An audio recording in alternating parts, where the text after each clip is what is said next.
magandang araw sa inyong lahat. Andito na naman po muli ang inyong nag-iisang Mama Mia para sa panibagong kwento na ating pagsasaluhan today. And today is Sunday. Kung sa pag-upload dito mo ito napapakinggan o nakikita o pinapanood, ewan ko ba. Pero kung hindi naman Sunday na ito pinapanood, okay lang yan. Dahil naiintindihan naman natin na kapag Sunday, busy talaga ang lahat. Ang dami-daming ginagawa, 'di ba? Yung iba naman, busy sa pagpapahinga. Oo, dapat magpahinga talaga. Dapat wag abusuhin ang katawan. Naku, lalo pat katawan lang talaga yung puhunan natin sa mundong ibabaw na ito. Parang ang sagwang pakinggan nung katawan ng puhunan. Parang pang title nitong ating mga storya na ibinabahagi at itinatampok dito. Pero ang ibig ko namang sabihin, yung lakas nyo lang po, 'di ba? Lalong-lalo na sa ating mga manggagawa na araw-araw nagtatrabaho, araw-araw walang pahinga para may maipakain, may maitulong sa pamilya. Nako, saludo po kami sa inyong lahat. Maraming salamat po at ginagawa niyo po kaming background sa tuwing meron po kayong gagawin o sa tuwing may mga kailangan kayong tapusin na mga trabaho. Nawa naman ay natatapos niyo ang inyong trabaho kahit na nakikinig kayo dito sa ating programa at naway hindi kayo napapagalitan ng boss niyo dahil hindi pumapalpak yung trabaho niyo, okay? Anyways, bago ang lahat, ako nais ko munang bumati sa lahat ng ating mga tagapakinig. Hi kay SP Amor Royal, maraming salamat sa iyo. Clark Joshua Tabalba, thank you so much. Parang matagal na panahon nang hindi ko nababasa ang iyong pangalan, Clark. Alvin Biscocho, maraming salamat, Alvin. Hello din kay Sir Reynaldo de Vera. Sir Reynaldo de Vera. Parang pinagdugtong lahat eh. Hello kay Abigail Galang, maraming salamat po. Sabi niya, ang haba raw po ng intro natin. Sinusubukan po nating iklian yung ating intro. So sana nga ay magtagumpay tayo. Medyo maikli na naman, no? Meron ng 3 minutes, meron ng 2 minutes, meron ng 4, o 'di ba? Pero kahapon parang 5 minutes 'yon. So atin pong iiklian sa abot ng ating makakaya. Hello kay Marlene Vargas, maraming salamat. Marilu Cabosas, thank you so much. And Ronnie Dioso, maraming salamat talaga. At sa lahat ng mga nagko-comment sa atin na walang pangalan, yung mga user dot lang ganun, hello po sa inyo. Jinky Berolia. So sa tingin nyo, kung hindi nababasa ang inyong pangalan, hindi kayo na shout out, tignan nyo po kung ano yung username or name nyo sa YouTube. Baka hindi ko po mabasa talaga yung pangalan nyo. Okay? Hello din naman sa ating mga tagapakinig, lalo na kay Dian Iza Tinaya, all the way from Taguig. Si Denise nga pala ang pangalan niya. Hello Denise, maraming salamat sa iyong pakikinig. Ni Selene Ganados, maraming salamat all the way from Kingdom of Saudi Arabia. Hello din kay Irene Alquizar. Maraming salamat, Irene. Hello din kay Judith McGovern. Sosyal ng ating pangalan mo. Hello din kay Dins Lumigid, kay Teresa Mercorio. Maraming salamat, Mirna Rivera. Thank you so much po sa inyo. Hello din sa lahat ng nakikinig sa atin all the way from Aklan. Maraming salamat. Gerald Rebinito, Laurel. Thank you so much. Or L'Oreal, tama po bang pagkakabasa ko? Parang yun parang brand yun ng sa buhok. Hello din kay Neonilin Cultivo from Olongapo City. Hello sa inyo, maraming thank you po. Hi kay Criza Relia, maraming salamat. Jack Palalios. Hello din po kay Lee Char, kay Maria Elena Abe, kay Estet Satore, maraming salamat. Hello din kay Clariza Bergandal from Aklan. Rosana Crisostomo, hello po. Maraming salamat sa inyong pagkikinig. Jelmar Villaos from Ginayangan, Quezon. Maraming thank you. Hello din kay sa mga user, ang dami-daming nagko-comment sa atin na hindi ko po mabasa yung pangalan. So sa susunod na magko-comment kayo, tingin nyo hindi nababasa yung pangalan nyo, o lagyan nyo na lang ng buong pangalan, okay? O ng kung ano mang gusto nyong ipabating pangalan dyan. Prince William, okay lang. Christian Season, maraming salamat. Aksa Heliana, thank you so much. Sai Sigayo, hello din kay Heijin Kim, Annaliza Ebat, Lorna Manza all the way from Kuwait. Hello din sa mga taga-Taiwan, mga taga-Hong Kong, taga-Japan. Hello ta Olongapo City, Reynaldo de Vera, hello po. Nakikinig while nagda-drive. Liza Chen, hello. Miles Borres, hello. Oo nga, no, napakasayang mag-drive. Oo, nararanasan ko na yan ngayon. Dati kasi nag-aaral pa lang ako, parang nanlalamig yung kamay ko tapos naninigas. Parang hindi ko maganyan yung manibela. Pero ngayon, na-enjoy ko na siya. Masarap pala. Anyways, huwag na nating patagalin dahil marami na naman magre-reklamo nito ang haba daw ng intro. Kaya eto na, ang inyong paboritong programa, ang Dear Mama Mia.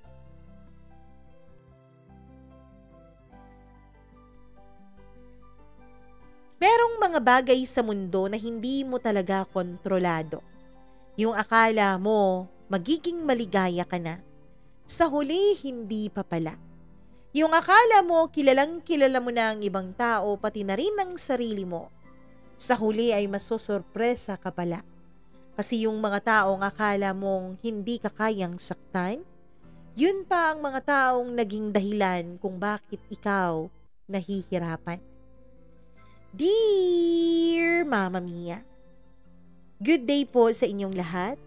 Itago niyo na lamang po ako sa pangalang Aya. Hindi ko po yan tunay na pangalan.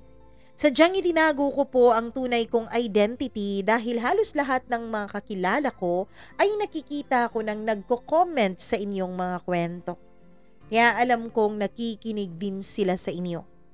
Ayoko pong malaman nila na ako to. Kung meron man silang iniisip na ako to, ayos lang yun basta't hindi talaga nila alam at hindi nila makumpirma. Mama Mia, itong sulat na ginawa ko ay hindi lang po para mapakinggan ng iba ang aking naging kwento. Ito po ay para mapalaya ko ang sarili ko mula sa sakit at mula sa mga alaala na hanggang ngayon ay nagbibigay pa rin sa akin ng pahirap sa aking loob. Mama Mia, hindi po ako taga Maynila. Pero interesado po akong i-share itong kwento ko and I'm hoping na mapili po ito para mai-ere sa inyong programa. Hindi po ako pangit, hindi rin po ganon kakagandahan. Meron lang po akong itsura na hindi rin naman kabuli-buli. Meron naman akong itsura na masasabi kong may maa-attract naman kahit papaano. So here goes my story na medyo typical lang naman kung sa paningin ng iba. May isa pong lalaking dumating sa buhay ko. Nagkakilala po kami sa Blue App o sa Facebook. Yun naman ang tawag ng iba ngayon sa Facebook, hindi ba? Year 2017 nung magkakilala kaming dalawa. Itago natin siya sa pangalang Kyle. Siyempre, hindi din niya tunay na pangalan. Si Kyle po, Mama Mia, hindi po siya gwapo. Pero, siya po yung lalaking nagpa-feel sa akin kung ano ba talaga ang totoong kahulugan ng pag-ibig at ng happiness. Corny, hindi ba, Mama Mia? Pero yun talagang nararamdaman ko. At yun ang ma-describe ko kung paano ko nakilala si Kyle. Actually, inad niya ako sa Facebook. Naging magka-friends kami. Lagi siyang nagre-react sa mga post ko at ganun din naman ako sa kanya kapag nagugustuhan ko ang mga post niya. Nag-hi, hello din kami paminsan-minsan. Pero hindi yung talagang tutok at babad sa pag-chat sa isa't isa. Parang kami ay casual friends lang online. Hanggang sa nagkakilala nga kami at naging magkaibigan taong 2018 after po nung mapagkasunduan naming magkita at magpakilala ng personal sa isa't isa. Nagsimula po yun December 2017. Actually, Mama Mia, ilang buwan na rin kaming magkakilala noon sa Facebook. Kaya lang nung December, siguro ay dahil na rin sa ang dami-daming nangyayari at ang dami-dami ding mga greetings at kung ano-ano pang mga parties, ay marami po akong naipopost sa Facebook ko. Hanggang reaction ng react sa mga pictures, sa mga parties na sinasamahan ko, sa mga OOTD ko sa mga parties na yon at kung ano-ano pa. Hanggang sa nag-message siya sa akin. Buti ka pa, ang dami mong ganap kapag December, sabi niya. Bakit, boring ba ang buhay mo? Tanong ko naman. Medyo, pwede bang sumama sa buhay mo? Biro niyang tanong. Doon na nagsimula na halos araw-araw na kaming magka-chat dalawa. Hindi naman namin yun sinasadya, Mama Mia. Siguro na-realize lang talaga namin na click kaming mag-usap. At naisip namin noon na kung click kami online, paano kaya kami offline? Meron kasing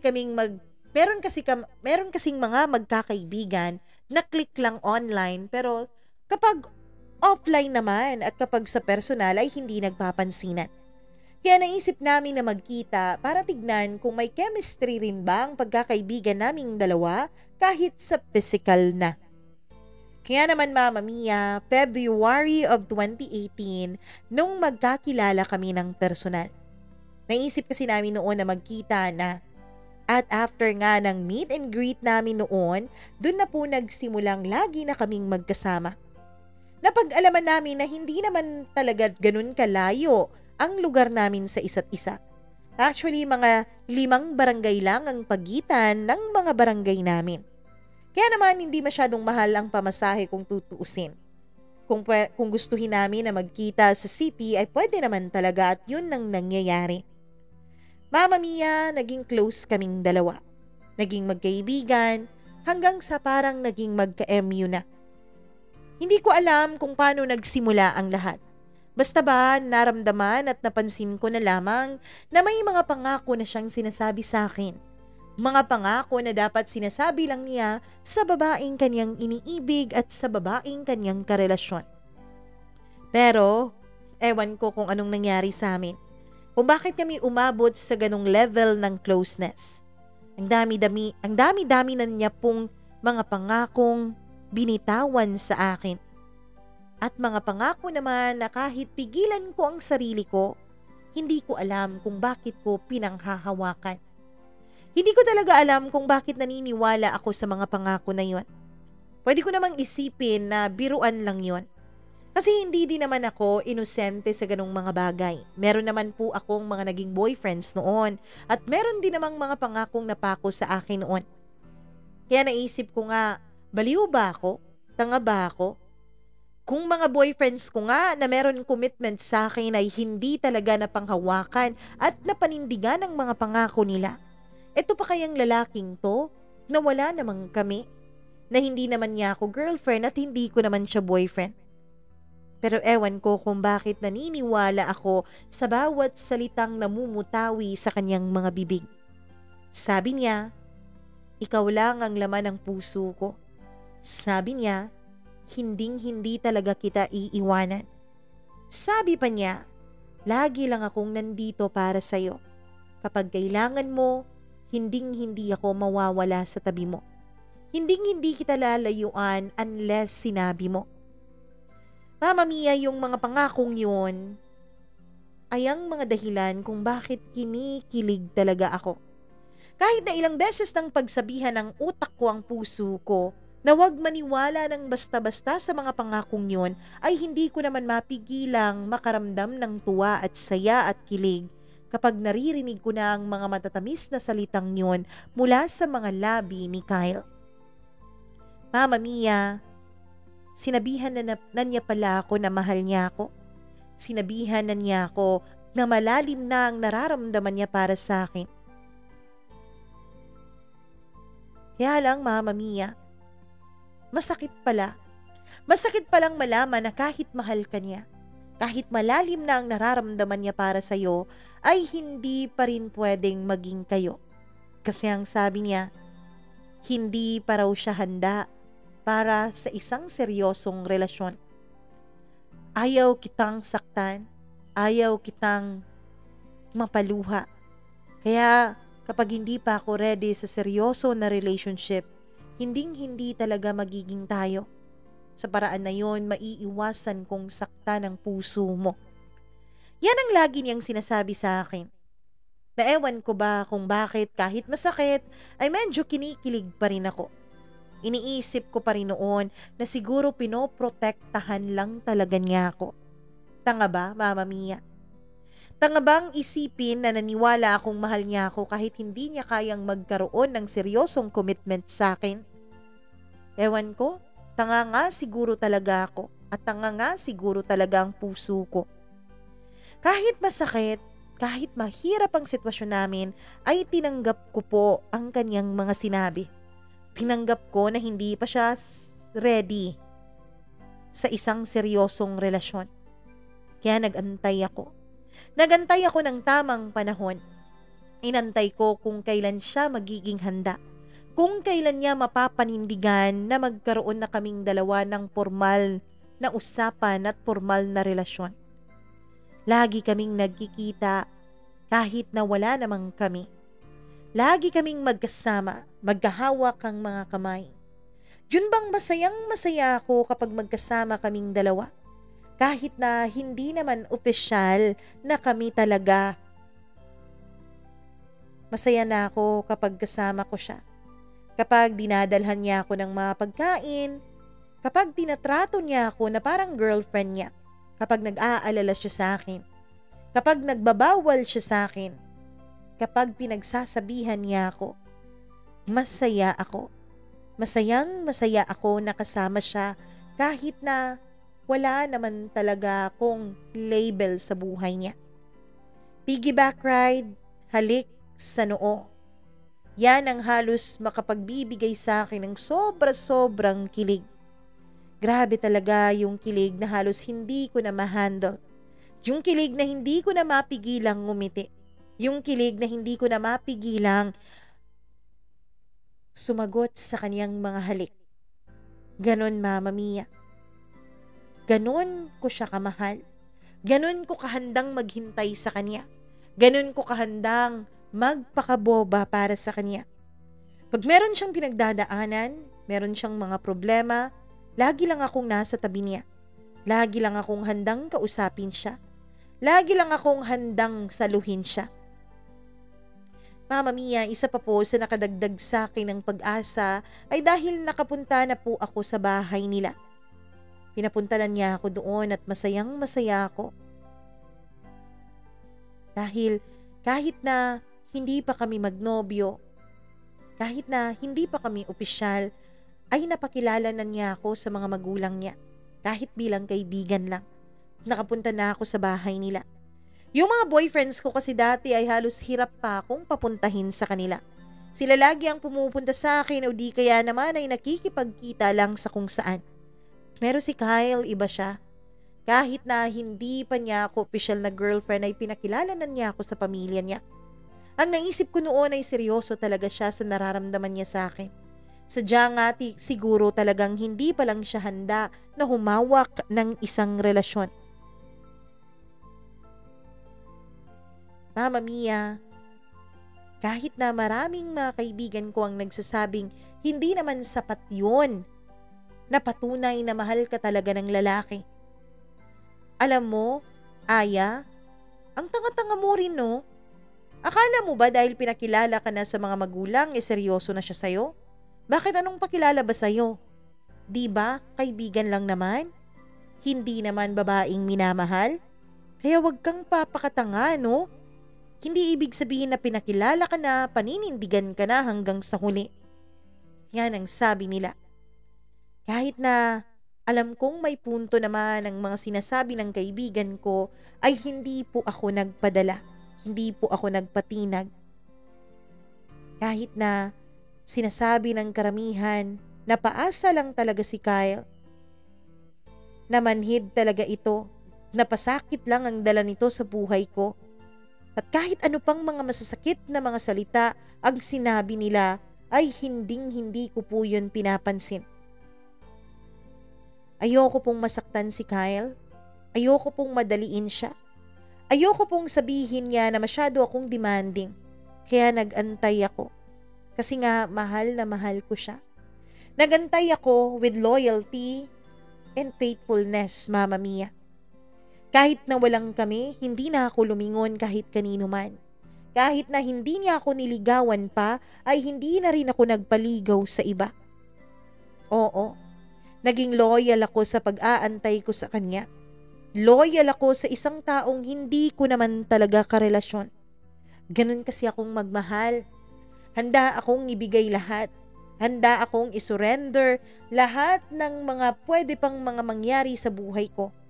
Wag lang mawala sa akin ang taong iniibig ko. Pero dumating ang time, Mama Mia. Isang araw, sinabi niya sa akin na nasira raw ang cellphone niya. At dahil nga sira ang cellphone niya, ay ilang weeks din kaming hindi nagkaroon ng klarong komunikasyong dalawa. Wala kaming masyadong conversation. Hindi rin kami nakakapagkita dahil hindi po kami iisa ng lugar. Walang paraan para mag-usap kami. Actually, gustong-gusto ko siyang puntahan sa kanila. Actually, gustong-gusto kong ako na ang bumisita sa kanila, pero nahihiya naman ako. Ang sabi pa ng kaibigan ko, hindi raw yun maganda para sa isang babae. Na ikaw ang pupunta, na ikaw ang susulong sa giyera. Dapat lalaki daw ang gumagawa noon para sa'yo. Pero Mama Mia, wala talaga akong maisip noon na paraan.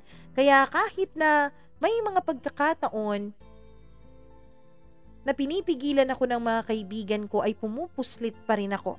Pinupuntahan ko pa rin siya para magkita kaming dalawa. Ang totoo niyan, hindi pa po siya nakakapunta sa bahay namin. Nahihiya naman po akong ayain siya dahil nung minsan na inaya ko siya, ang sabi niya sa akin ay tsaka lang siya magpapakilala sa mga magulang ko kapag opisyal na kaming dalawa. Kahit na ilang linggong walang klarong conversation at komunikasyon na namagitan sa aming dalawa ay hindi pa rin ako naghanap ng iba. May mga pumuporma po sa akin, Mama Mia. Sabi ko naman sa inyo, may itsura po ako. Kaya meron din pong mga nagpaparinig na mga kaibigan ko, mga kaibigan ng mga kapatid ko at kung sino-sino pa na mga kapitbahay namin na gustong umakyat ng ligaw ay hindi ko po pinapayagan. Nakontento po ako sa aming dalawa. Nakontento po ako sa mga pangako ni Kyle sa akin. Kasi Mama Mia, pakiramdam ko kahit anong gawin ko, kahit anong alala ko sa mga nangyari sa amin, hindi ko talaga maalala na nagkulang ako sa pagpaparamdam sa kanya kung gaano siya ka-espesyal para sa akin. Umiyak na rin ako sa harapan niya. Umiyak na rin ako kasi nga nakaramdam ako ng pagkaselos sa ibang tao. Nagsiselos ako sa mga taong nakapalibgot sa kanya.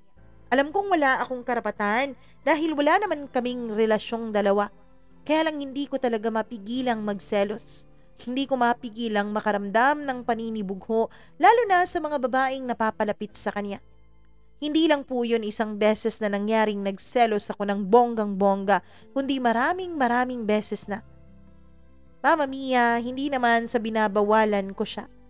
Pero ang gusto ko kasi, Mama Mia, kung anong loyalty, kung anong pag-iwas ko sa iba, kung anong pagpaparamdam ko na mahalaga siya sa akin, na inaantay ko siya, sana ganun din siya sa akin.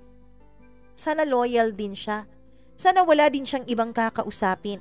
Sana wala din siyang ibang papapasukin sa buhay niya tulad ng ginagawa ko dahil nga naghihintay ako sa kanya. Pero ayoko pong umabot sa punto na malimutan niya, Mama Mia. Ayokong umabot sa punto na malimutan niya kung paano ko siya pinapasaya. Kung paano ako pinaparamdam sa kanya na nandito lang ako. Kung paano ko ina-assume lahat ng roles ng mga babae sa buhay niya. Kapatid, kaibigan, girlfriend at kung ano-ano pa. Lahat ng yun, Mama Mia, ginawa ko mapasaya lang siya. Kaya ayokong nararamdaman at nakikitang parang sumasaya siya sa iba. Ayokong naririnig mula sa iba na may kinakausap siya, na may kinakaibigan siya bukod sa akin. Ayoko pong maramdaman na nag-e-enjoy siya sa presensya ng iba. Dahil natatakot ako, Mama Mia. Natatakot ako na baka ma-realize niyang hindi lang pala ako ang kailangan niya. Hanggang sa umabot ng halos 1 taon na ang ganong setup naming dalawa. Umabot sa halos 1 taon na magkaibigan kami, pero mas malalim pa doon. Hindi kami mag-boyfriend at girlfriend, pero parang ganun na rin yun. Wala pa rin kami kasi ayaw pa niya. Wala pa rin kami kasi hindi pa rin siya handa. Sa halos 1 year, Mama Mia, na magkaganon ang aming setup, ay meron na rin kaming mga away at mga misunderstandings. Tulad ng mga normal na magjowa. Kahit na hindi naman kami magjowa. Pero lahat ng yun ay nalampasan namin. Kasi nga, kontento kami sa isa't isa. Kasi nga, sapat para sa amin ang nararamdaman namin para sa bawat isa. Lagi kaming magkasama. Halos 7 to 8 hours a day. Magkasama kaming dalawa. Kahit saan kami pumupunta, masolo lang namin ang isa't isa. Ang dami-dami nang nagtatanong kung mag-boyfriend raw ba kami. Kung kami raw ba. Kung anong relasyon namin. Lagi akong umingiti. Lagi kong sinasabing special friend kami sa isa't isa. Pero yung ginagawa ninyo, sigurado ako, more than pa sa special friend yan na. Sabi ng isa kong kaibigan nang nginitian ko lamang. Uy, Aya, huwag kang magpakagaga, baka ikaw yung masira sa huli. Sabi nila. Mama Mia, magkasama rin kami kahit paminsan ay kasama ko ang mga barkada ko o kasama niya ang mga barkada niya. Ang sarap sa pakiramdam na parang merong isang tao na laging nandyan para sa akin. Isang tao na alam kong hindi ako huhusgahan, ano pa man ang mangyari at ano pa man ang desisyon ko sa buhay. Ganun kasi ang pakiramdam ko kapag kasama ko siya. Pero lahat pala ng bagay ay may katapusan. Lahat pala ng bagay tulad ng pagkain ay merong expiration date. Kasi Mama Mia, naramdaman ko bigla ang pagiging cold niya sa akin. Naramdaman ko na parang ayaw na niya. Naramdaman ko na parang may ibang nagpapainit na sa kanya. Lagi ko kasing naramdaman, Mama Mia, na parang may kakaiba na sa pakikitungo ni Kyle sa akin. Parang meron akong hindi nalalaman. Parang meron akong hindi alam. Mama Mia, ito po si Kyle ay meron po siyang girl best friend. Girl best friend pero hindi ko alam bakit kahit girl best friend lang silang dalawa ay magka-share po sila ng passwords sa kanilang mga social media accounts. Oo, may paminsan-minsan po kapag nagja-chat ako kay Kyle ay bigla na lang nagre-reply sa akin yung girl best friend niya. Ewan ko kung bakit ganoon ang turingan nila sa isa't isa. Kami naman ni Kyle ay meron talagang espesyal na bonding at espesyal na namamagitan sa amin kahit sabihin pa nating hindi yun magiging girlfriend at boyfriend. Pero ni kailanman hindi niya binigay sa akin ang password niya sa kaniyang mga social media accounts. Iba yung girl best friend na ito, Mama Mia. Kasi paminsan-minsan siya ang nagpo-post sa Facebook ni Kyle. Siya ang nagpo-post ng mga pictures nila sa Instagram ni Kyle. Iba din. Siya po ang laging gumagamit sa Facebook account ni Kyle kaya naman paminsan-minsan ay hindi talaga maiiwasang pumapasok sa utak ko na parang hindi na lang sila magkabarkada. Parang hindi lang sila mag-best friend dalawa. Pero kapag naman tinatanong ko si Kyle ay lagi niyang sinasabi, ganun lang daw talaga sila. Parang magkapatid na raw kasi sabay na raw silang lumaki. Mama Mia, ang hindi ko alam, meron pala silang mga sekreto na itinatago nila sa akin. Well, ayos lang naman sana yun kasi nga mag-best friend sila. Pero ang hindi ko alam ay nagkikita pala sila ng palihim nang hindi sinasabi ni Kyle sa akin. Oo, Mama Mia, hindi nga ako girlfriend, pero ako naman ang gagawing girlfriend, hindi ba? Ako naman ang sinabihan ng mahal niya ako. Kaya siguro karapatan ko rin naman na malaman kung saan siya pumupunta at kung sino ang kasama niya. Hanggang sa dumating sa punto na nagiging cold na talaga sa akin si Kyle. Dumating sa punto na parang wala na lang ako sa kanya. Na-notice ko yun, Mama Mia. Kasi naramdaman ko ako na lang ang laging kulit ng kulit sa kanya sa text. Ako na lang ang laging kulit ng kulit sa kanya para magtawagan kaming dalawa. Nararamdaman ko na parang napipilitan na lang siyang mag-reply sa akin. Parang napipilitan na lang siyang sumagot sa mga tawag ko. At dahil ayokong masaktan at hindi ako handa sa sagot niya, I also pretended na parang wala akong nalalaman na parang wala akong nakikita at naoobserbahan. Kasi nga mahal ko si Kyle, Mama Mia, at ayokong pag-awayan pa naming dalawang mga bagay na yon. Gusto ko siya mismo ang magsabi sa akin. Gusto ko siya mismo ang magpaliwanag sa akin. Gusto kong siya mismo ang makaramdam na hindi na yun maganda. Pero wala. Wala akong na-receive na kahit na anong paliwanag mula sa kanya. Kahit munting text message man lang na magsabi sa akin kung anong ginagawa niya. Wala talaga. Kung magkikita kami, Mama Mia, nararamdaman ko na parang ayaw na niya akong kasama. Nararamdaman ko na parang ayaw na niyang hawakan ng mga kamay ko. Ang dami-dami niyang palusot. Kasi kapag nakikipagkita ako sa kanya, may mga pagkakataon na sinasabi niya sa akin na hindi daw pwede. Bakit naman hindi pwede, Kyle? Busy kasi ako eh. Busy ako sa research namin. Ang dami-dami niyang rason. Minsan busy din daw siya sa pamilya niya. May mga pinapagawa daw sa kanya ang papa niya. Kahit na nasasaktan na ako, lagi ko na lang sinasabi sa kanya, okay lang. Okay, sige, next time na lang. Lagi akong nagpe-pretend na okay lang ako sa harapan niya. Pero ang totoo, Mama Mia, hindi ako okay. Deep inside, umiiyak ako. Deep inside, ang dami-dami kong tanong pero hindi ko magawang itanong yun sa kanya dahil takot ako sa mga sagot. Deep inside, hindi ako okay. Then, dumating ang time, Mama Mia, na nagkita silang dalawa ni Kyle kasama ang isa sa mga kaibigan ko. At sabi ng kaibigan ko ay masayang masaya raw si Kyle noon kasama ang kanyang girl best friend Kuno. At nakita pa siya ng kaibigan ko, Mama Mia, na para bang sinusubuan niya ang girl best friend niya habang kumakain silang dalawa. At nung makita nga niya ang kaibigan ko at kilala naman niya ito, ay parang gumawa raw ito ng paraan para makalapit sa kanya at sabihin girl best friend niya raw ang kasama niya. Pero pakiramdam ng kaibigan ko ay iba daw. Iba daw ang closeness at sweetness na nakikita niya. Hindi daw talaga masasabi ng kahit sino na hindi sila magnobyo, na mag-best friend lang sila. Pero binaliwala ko yun, Mama Mia. Binaliwala ko yun kasi nga sabi ko sa sarili ko, ganun din naman kami. Lagi naman kaming napagkakamalan na kaming dalawa kahit na hindi. Pero 'di ba, may usapan kayo. 'Di ba sinabi niyang mahal ka niya? Sabi ng kaibigan ko. Ang sabi pa niya, Mama Mia, kahit na ang liit-liit lang naman daw ng sling bag ng girl best friend ni Kyle, ay si Kyle pa raw talaga ang bumibit-bit nito.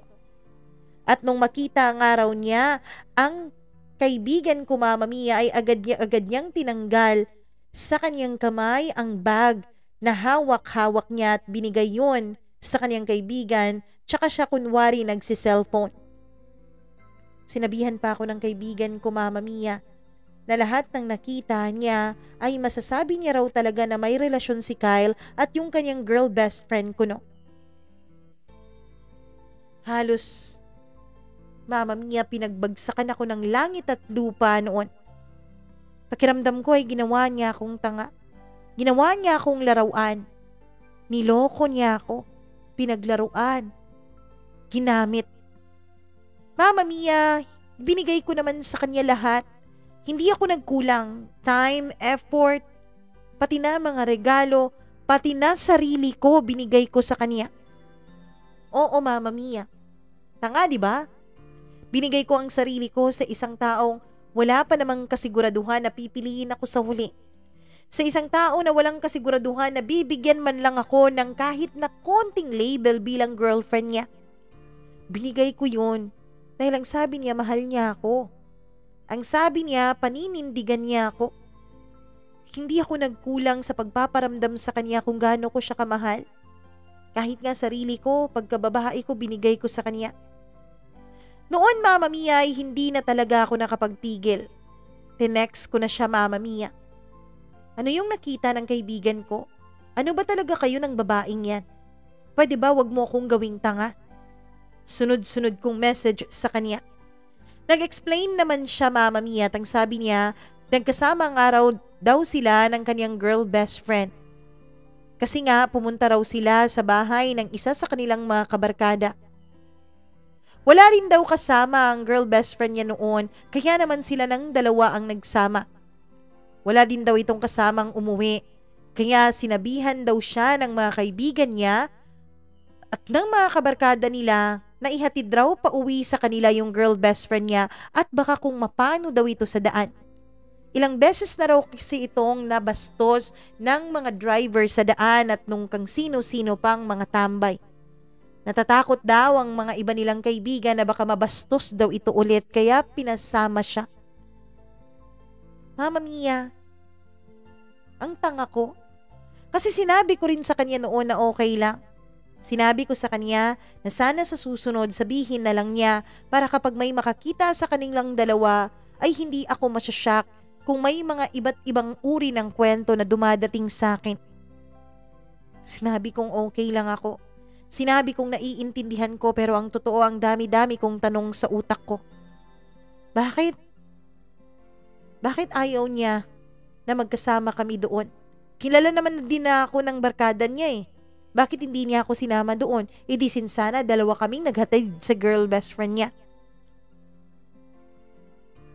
Bakit kailangan na yung girl best friend niya talaga ang lagi niyang inuuna? Kapag may sakit ito, Mama Mia, lagi siyang nandun. Lagi niya itong inaalagaan. Nakakancel mga plano namin. Nakakancel ang pagkikita namin kasi nga may sakit daw ang girl best friend niya. Kasi nga kailangan ng kasama. Kasi nga kailangan siya nito. Pero kahit ang dami-dami kong tanong, dahil sa takot ko sa mga sagot ay hindi ko magawang itanong yun sa kanya. Hanggang sa lumipas ang mga araw, napapansin kong nagiging madalang na ang pagte-text niya sa akin. Hanggang sa hindi na nga siya nagte-text sa akin kung hindi ako mauunang mag-text sa kanya. Tines ko siya, Mama Mia. Tines ko rin ang sarili ko. Hindi ako na unang mag-text sa kanya. Inisip ko kung gusto niya akong kontakin, kung gusto niya akong makausap ay magte-text siya sa akin. Pero hindi. Nagpapamatigasan kaming dalawa noon. Hanggang sa na-miss ko siya. Na-miss ko siya ng ilang araw. Gustong gusto kong i-text siya, Mama Mia, pero iniiwasan ko. Kasi ayoko makaistorbo sa kanya. Kasi gusto ko maisip niya ako ng kusa. Hindi yung ako ang nauuna lagi. Dinistansya ko ang sarili ko sa kanya, Mama Mia. Dinistansya ko rin ang sarili ko sa pag-iisip ng mga negative na bagay. Kasi iniisip ko noon baka mag-work pa kami. Kasi may mga pangako siya sa akin. Kasi pinaniniwalaan at pinanghahawakan ko ang mga pangakong yun. Baka magiging okay din kami. Baka busy lang talaga siya kasi graduating na siya that year. Mama Mia, hinawakan ko ang mga pangako niya. Kasi nga naniwala akong iba siya. Iba siya sa mga lalaking nakilala ko. Pero one day, inaya ako ng mga kabarkada kong gumala. Lagi ka na lang nagmumukmuk. Sama ka naman sa amin. Gala ka naman paminsan-minsan. Dati naman, nung wala pa si Kyle, lagi kang gumagala kasama namin eh. Kaya naman pinagbigyan ko sila. Hindi ko akalain na magiging masaya ako ulit kasama ang mga kabarkada ko. Masayang masaya ako kasama sila. Kahit na ang totoo, Mama Mia. Ang totoo ay iniisip ko pa rin si Kyle. Ang totoo kapag wala kaming activity ng barkada ko ay lagi kong tinitignan ang cellphone ko. From time to time, lagi kong tinitignan yon kahit wala akong naramdaman na vibration o hindi naman ito tumutunog. Tinitignan ko pa rin nagbabaka sakaling hindi lang nag-notify ang phone ko. O baka naman nag-notify hindi ko lang napansin. Ayokong pinaghihintay ng matagal si Kyle. Kaya lagi kong chine-check ang cellphone ko kapag may message na siya sa akin. Pero wala pa rin siyang paramdam. Maminsan-minsan nasisira ang mood ko. Kasi iniisip ko, Mama Mia, ano na kayang nangyayari sa kanya? Bakit kahit konting high man lang ay hindi niya nagawa? Okay lang kaya siya? Meron kaya siyang ibang kasama? Mama Mia, hanggang sa isang araw ay nagkita kaming dalawa ng aksidente. Tinawag ko siya. Kyle, sabi ko nung magkasalubong kami. Aya, hello. Pasensya na ha, busy ako eh. Text na lang kita mamaya. May kailangan lang akong habulin, sabi niya. Hindi pa nga ako nakasagot, Mama Mia, ay umalis na siya. Hindi ko na napigilan pa ang pagluha ng aking mga mata. Bakit ganoon? Bakit kahit nakita na niya ako ay parang baliwala pa rin ako sa kanya? Kung magkita man kami, may mga pagkakataon talaga na parang hindi niya ako nakikita.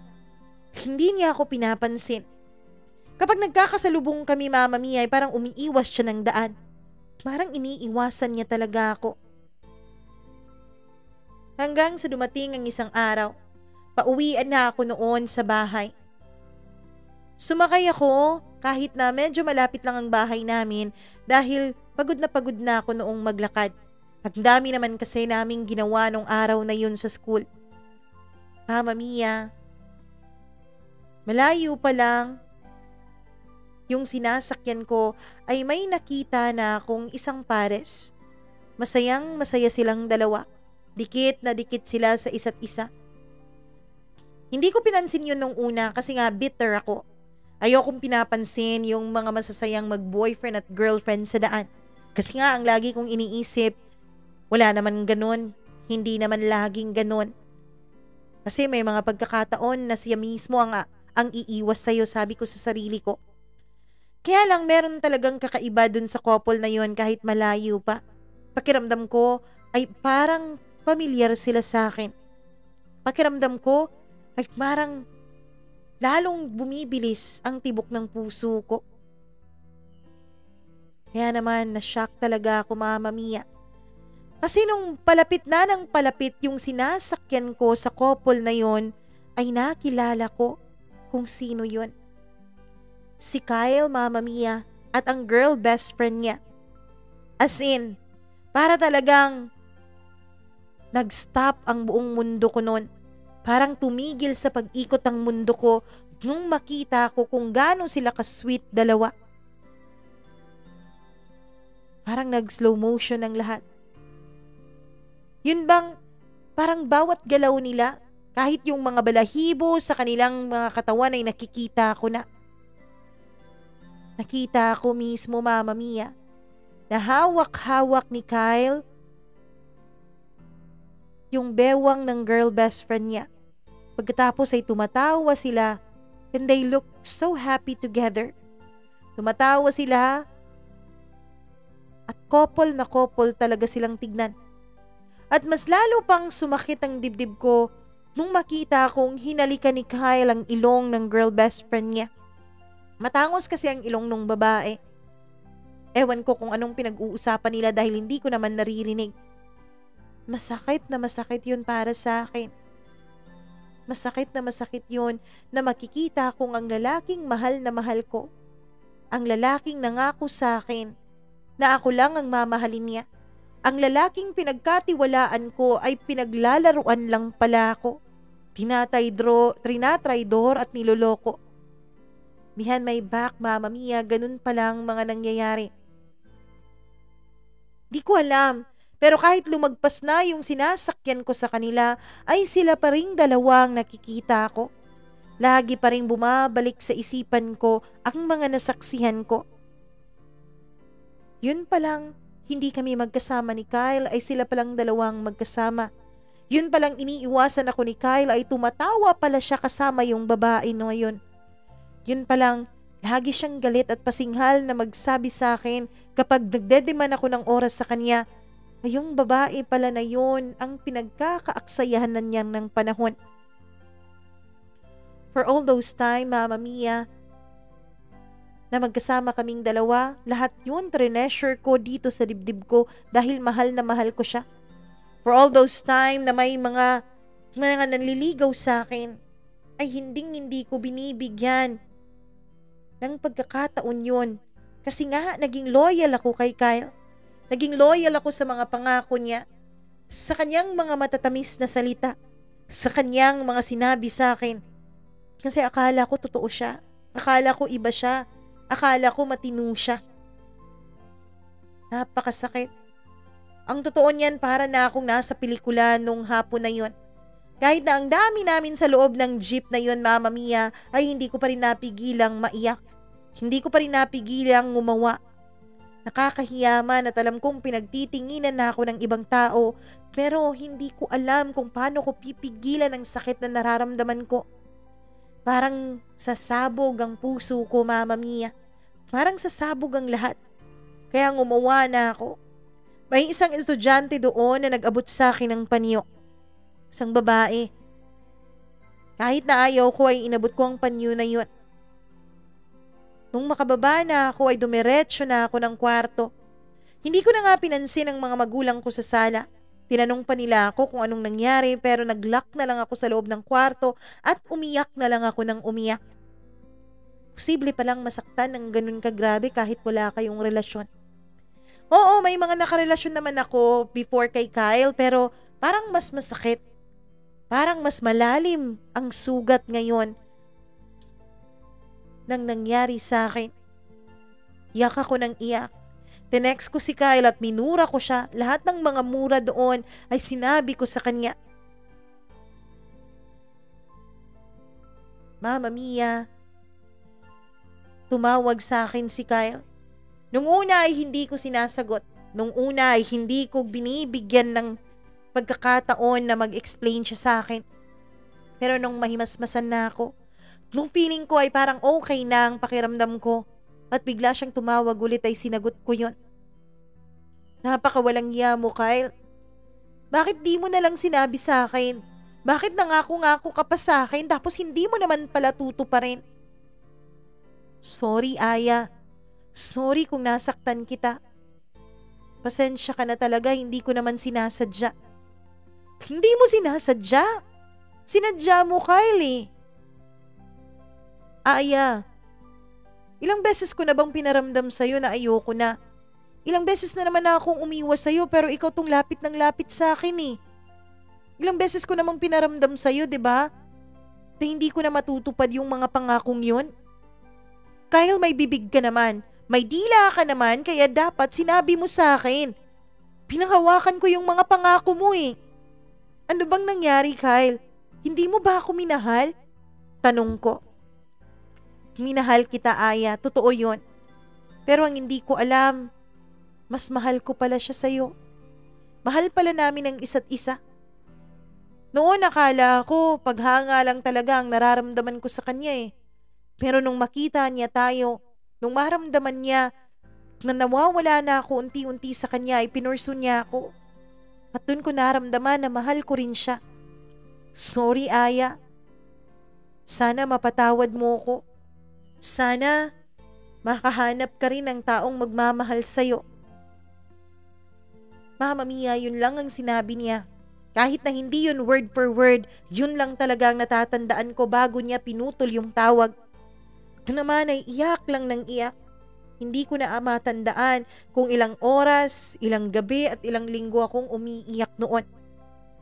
Tinatanong ako ng mga magulang ko pero wala naman akong masabi sa kanila. Sabi ko, ayos lang ako.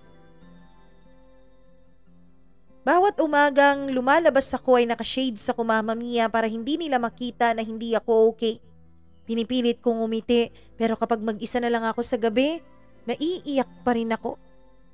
Pero totoo pala ang sinasabi nila, Mama Mia. Totoo pala na darating talaga sa punto na matatapos din ang lahat.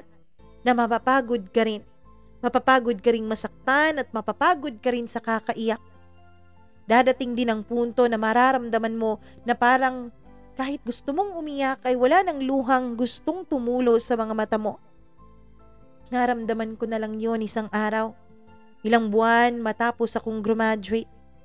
Ilang buwan matapos naming hindi na nag-usap at nagkita pa ni Kyle. Naramdaman ko na lang na parang wala na akong luha pang mailuluha. Wala nang luhang tumutulo sa aking mga mata. Parang naiiyak ko na lahat. Pero ang totoo, kahit wala ng luha ay hindi pa rin nawawala yung sakit. Pero this time, nagagawa ko ng ngumiti. Nagagawa ko ng tumawa. Kahit na sa likod ng mga ngiting yun, sa likod ng mga tawa na yun ay ang mga sakit na nararamdaman ko. Deep inside, masakit pa rin.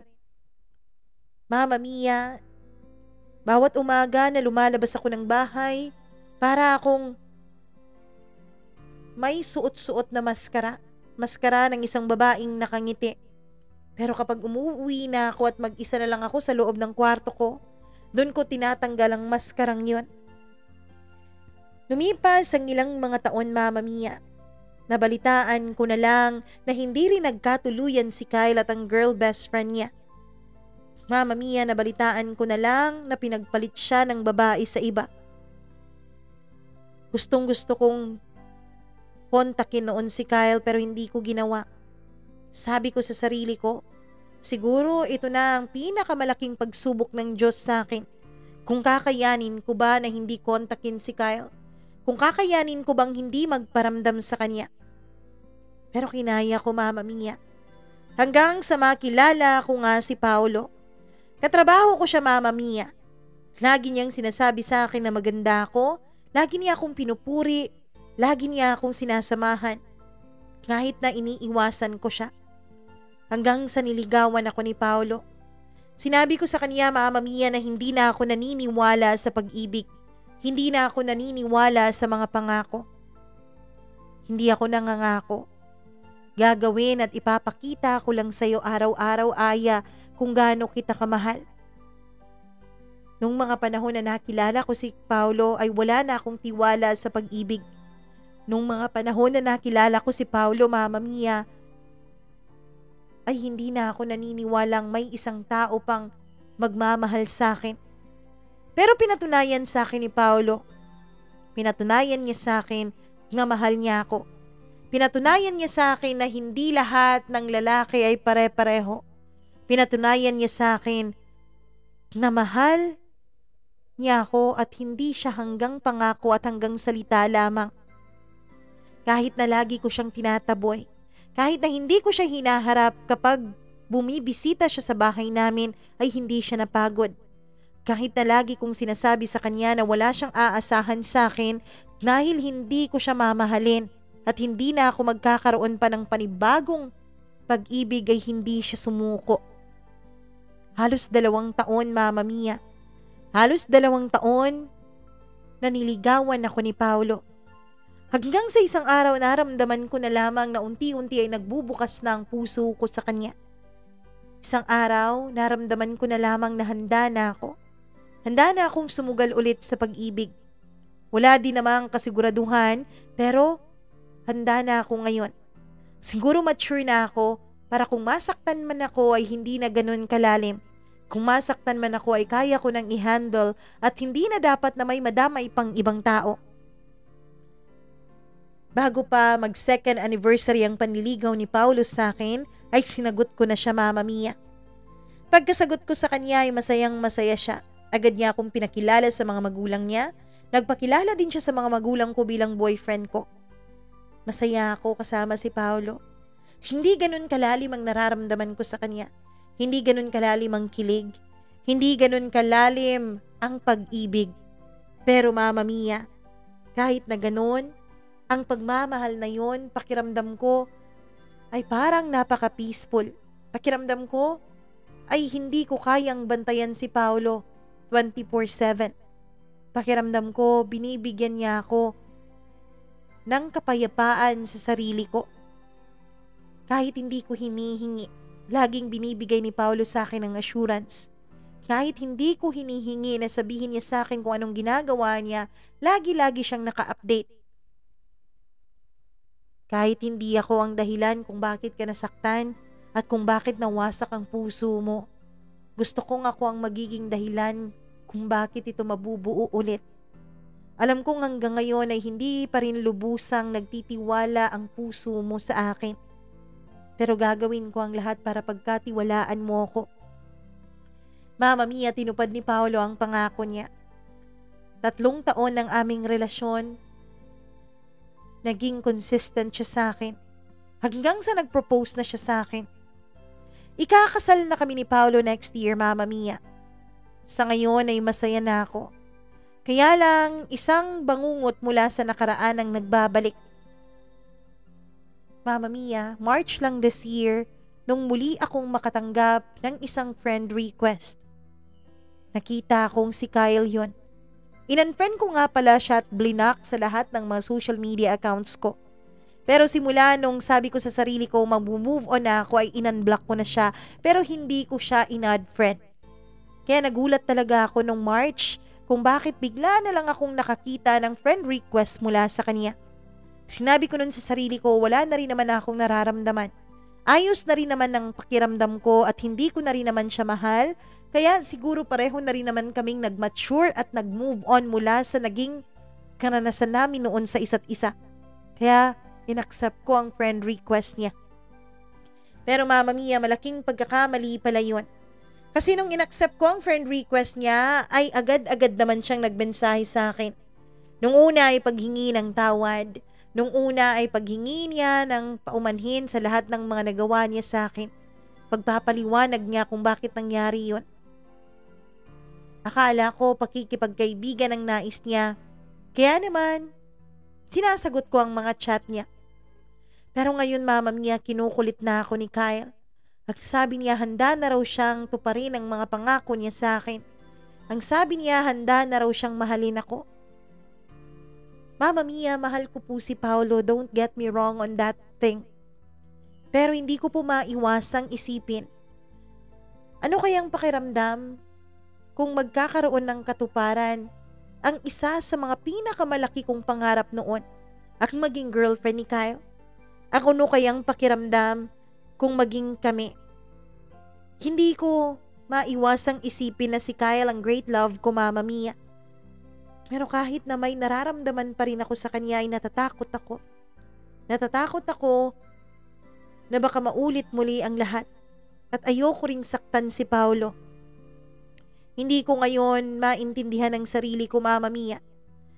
Busy na po kami sa pagpaplano ni Paolo sa kasal namin. Ang gusto niya kasi ay ang grandeng kasalan dahil yun ang gusto ng kaniyang mga magulang. Lahat ay sila naman po ang gagastos. May kaya din naman kasi ang pamilya ni Paolo. Pero ang problema ko ngayon, Mama Mia, ngayong palagi akong kinukulit ni Kyle. Hanggang kailan ko kaya mapapanindigan ang pagmamahal ko kay Paolo? Mahal ko siya, pero hindi maialis sa isip at sa puso ko ang naging pagmamahal ko noon kay Kyle. Kyle was my greatest love. Hindi ko alam, Mama Mia. Hindi ko alam kung anong tama akong gawin. Nahihiya akong sabihin kay Paolo ang totoo. Natatakot din akong masaktan siya. Ang totoo niyan ay blinak ko na po si Kyle sa mga social media accounts ko. Private ko na rin lahat ng mga social media accounts ko dahil gumagawa pa rin siya ng ibang account para lang makontak ako. Ngayon, Mama Mia, sa email naman niya ako kinukulit. Paminsan-minsan ay nagpapadala siya ng flowers galing sa anonymous dun sa pinagtatrabahuan ko. Kinikilig ang lahat dahil ang akala nila si Paolo ang nagbibigay nun. Hanggang sa isang araw nalaman ni Paolo na merong nagpapadala sa akin na hindi niya alam kung sino. Nagsinungaling ako kay Paolo, Mama Mia. Sinabi kong hindi ko alam kung saan yun nanggaling at kung kanino yun galing. Hanggang sa sinabi niya wag ko na raw tanggapin. Pero nung hindi ko tinanggap ang bulaklak ay mismong si Kyle ang pumunta sa opisina at nag-deliver nun. Buti na lang talaga at hindi yun nakarating kay Paolo. Mama Mia, natatakot ako ngayon. Natatakot ako hindi lang kay Kyle kundi maging sa sarili ko. Natatakot ako dahil mahal ko si Kyle. Pero mahal ko rin si Paolo. Ano bang gagawin ko, Mama Mia? Sino ba ang dapat kong piliin? Yung taong nanakit sa akin noon? Yung taong nanloko sa akin noon na mahal ko pa rin hanggang ngayon? O yung taong minamahal ako? Pero hindi naman ako sigurado kung mahal ko ba talagang totoo o kung naaawa lang ako. Mama Mia, tulungan niyo po ako sa pinagdadaanan ko ngayon. Hanggang dito na lamang ang inyong suking tagapakinig, Aya.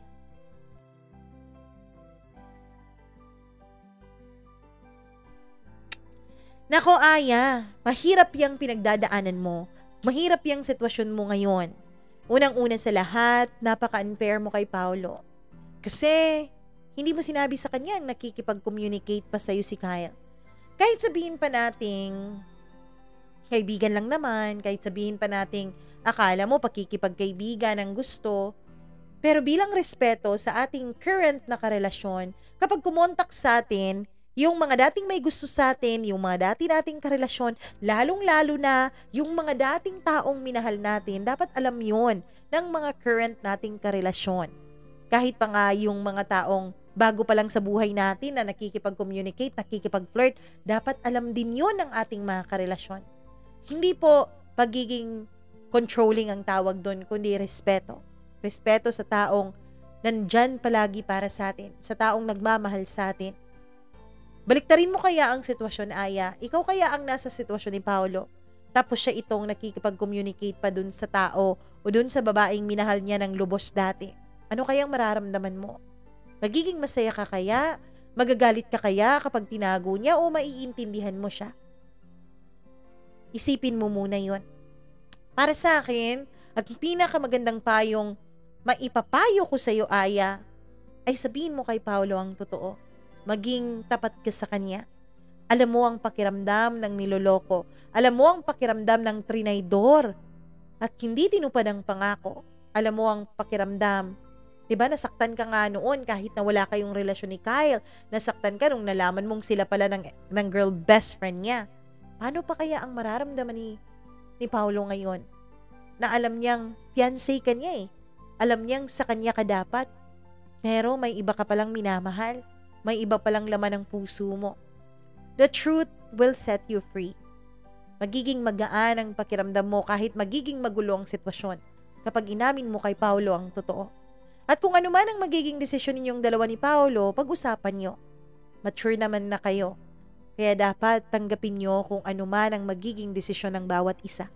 Sa ngayon, iwasan mo muna si Kyle at kausapin mo ng mabuti si Paolo. You owe that thing sa kanya.